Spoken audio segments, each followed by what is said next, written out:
Hi, I'm John McAuliffe, Chief Marketing Officer of VFM Leonardo, and welcome to the VTV channel. VTV is a weekly series of interviews with industry experts on the latest topics in travel e-business and specifically online merchandising practices that help hoteliers extract more value out of their online presence. As always, we encourage you to email us at vtv@vfmleonardo.com to suggest topics that you would like us to cover in future episodes.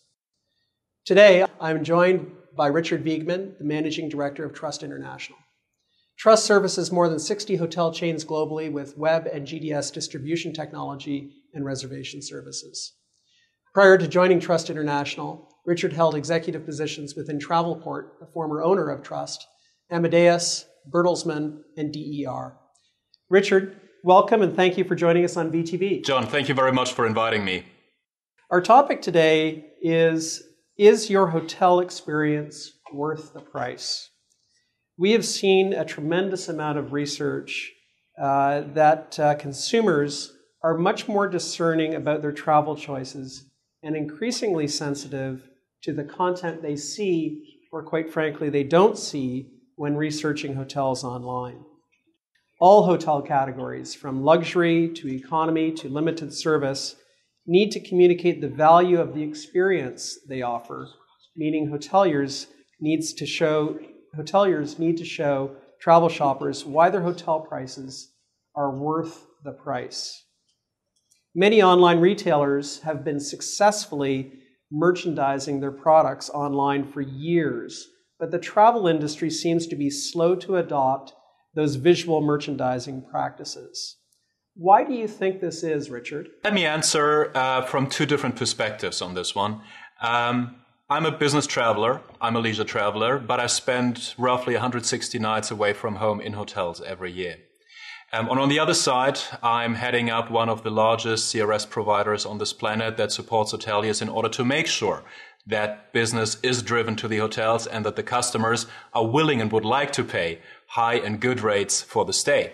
However, I believe that hoteliers, with both hats on, have always been very, very much focused on the customers once they arrive in the hotel. And technology, for instance, when we started with the electronic distribution, with the GDSs, with all the abbreviations, with, in the beginning, slow transmission speed, haven't been really helpful to introduce visual content. Let it be a photo, let it be galleries or video. So the picture of a crunchy chocolate bar or of a colorful kid's toy are easy to transmit and to describe with a few words and ideal for the web. So very good for other industries.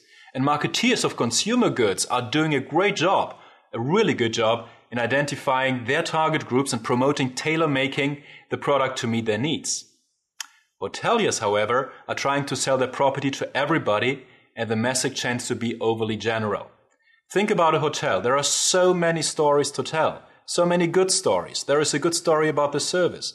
There is a good story about the restaurants. There is a good story about the staff in the rooms. So how do I make sure that all these great stories are available on the web? Catching the unique angles of the property and then the different hotel room types available at different rates need a clear analysis and distinction of potential target groups. If you don't do that, you're lost and the customer will not find the right rate to book and will not be willing to pay the higher amount for a room. And a Focusrite survey from December 2009 showed that buyers are becoming increasingly demanding. So they're shopping for hotels that clearly reflect their personal needs, preferences, and perceptions of value. And the hoteliers got to make sure to present those very important needs to the customer and to make sure that those are presented well on the web and on the other points of sale. Richard, there's a couple of interesting points within that, and one of them, and I've heard you say this previously as well, that hoteliers are extremely good at being able to understand the customer once they arrive at the hotel. And certainly what we've seen is that the online travel shopping experience is now a much broader activity, and that typically, that shopping experience now starts way before someone comes into the hotel. So what as a hotelier can I do to help greet that guest, if you will, way before they actually arrive Well, at I my think hotel? the big word is experience, and you've just said it. The experience does not start when the customer gets onto the hotel. The experience for the traveler starts on the day he's making the decision to travel. It's probably less of an experience for a business traveler, but definitely a big experience for a leisure travel. So what does a hotelier need to do in order to create that experience? I think, first of all, content is the most important thing the hotelier's got to take care of. All the things I've said before, how do I make that I drive attention to my property? This is what the hotelier needs to take care of. And content in its many different layers and many different ways, do this again.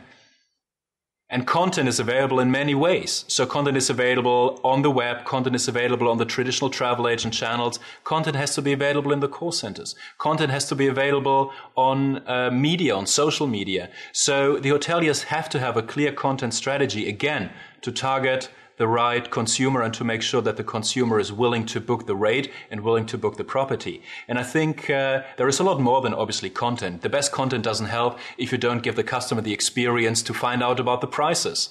You have to have a good booking solution combined with the content. But definitely content is the starting point after you've analyzed your market. And if you got that right, I think you've done at least half of the race.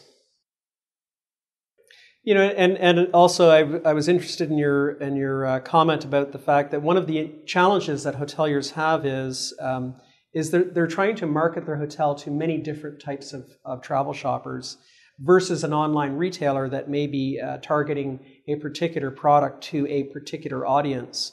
How would I, as a hotelier, decide how to refine my message in that content that I'm delivering? Well, I agree with you, and I don't think we even have to go to the retailers. I think we can stay very close to our friends in the travel industry and just have a look at the airlines. I mean, what is it an airline has to sell today? It is an experience, at least for some people, but at the end of the day, there are three products. It's economy class, it's business class, and sometimes first class. So for an airline, it's very easy. To your question, what is it a hotelier should look for? What the hoteliers definitely got to do is making sure that they have the right partners, that they have the right quality available, and again, what I've said before, that they have the right strategy in order to place this onto their points of sale. All of this has very much changed over the past years, and I think this is not news to anyone, but the way you market today and the way you've marketed only 5 years ago is simply completely different. The way you spend your marketing money is completely different. And I think this education process still is in progress with a lot of hoteliers, because very often I see hoteliers saying, okay, you know, a good 50% of my marketing budget goes into print. Well, print was important. Print is probably still important to a certain extent. But to be honest, 50% should go into content and into online advertising or other online activity. And I think only then the hotelier will see the return of its investments, and it's definitely a higher return on investment than it is on traditional print. Yeah, and it's certainly interesting, and this one of the things that we've experienced as well is for marketers to be able to get their head around the fact that they need to readjust their thinking and readjust their budgets from traditional advertising to even something like content that typically wasn't part of their domain in the past. And it's interesting that you have talked about 50% of their budget should go towards content. I'm 100% sure it should, because I mean, all the money I'm spending on online activities, let's assume I'm not spending anything on print. Let's assume I'm a future hotelier and I spend anything on online marketing. I spend anything on social media. And then I finally have the customer on my website and I have a lousy solution on the website with regards to booking, and I have not a good content available on the website. I don't think that anyone is going to book the product, and then all the money is lost. I think if you turn the story around, if you start with the content, and then on the content, you build your booking solution, on the content, you build your online marketing activities and also your traditional marketing activities. Don't get me wrong. Trade fairs are important. We all know this in our business. But you have to build all of these investments on your content strategy. And I think then, and only then, you will see a return on investment. Right. Certainly, luxury hotels have much higher rates than budget hotels. Is there a difference in the amount or types or content strategy that one of those hotels would use over the other? Well, it's very, very different. I mean, if I take a look at our customers, and we in our portfolio have everything available from 1 to top 5 star, and the strategies are completely different. And we are obviously trying to educate our customers as well. So first of all, I have to say, yes, it is easy or easier to have a content strategy for a 2-star hotel chain. The product might be more or less the same. The benefits and the feature of the benefits on the web is easier. And if you then move all the way up to the 5-star properties, you have a hotel with 120 rooms and 115 room types. And I've seen this, and I've not seen this once. So the hotelier is so excited about their product, and they want to convey the message to the consumer that they have 115 room types.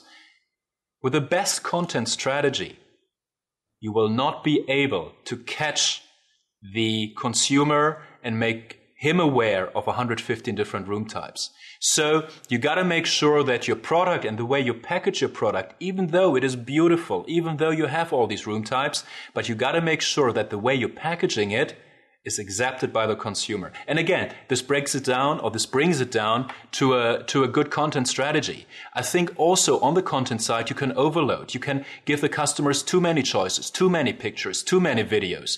Make a clear statement about your product, drive the customer to your website, make him a booker, and then, when the customer is on property, give him the experience. Richard, thank you very much for sharing your knowledge and your insights with us and our audience. We appreciate having you on VTV again.